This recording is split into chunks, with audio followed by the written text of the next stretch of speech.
¿Qué pasó con esta lavadora Haier, modelo EQV100, ubicada en el centro de Caracas? Vamos a descubrirlo. Nos llamaron porque hacía un ruido fuerte, muy fuerte al momento de exprimir. Cuando llegamos ni lavaba ni exprimía y allí, como la ven, se encuentra llena de agua. ¿Es problema de drenaje? No sé, vamos a revisarlo. Notamos que está botando el agua con normalidad. Al menos la bomba se encuentra en buen estado.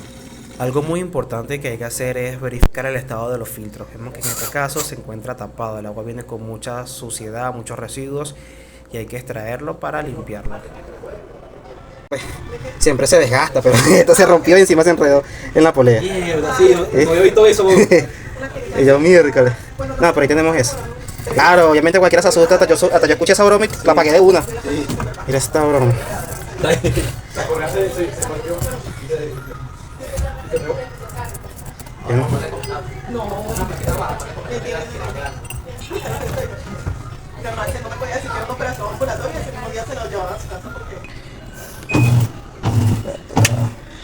Vamos a ponerle primero a ver si está abajo todo bien.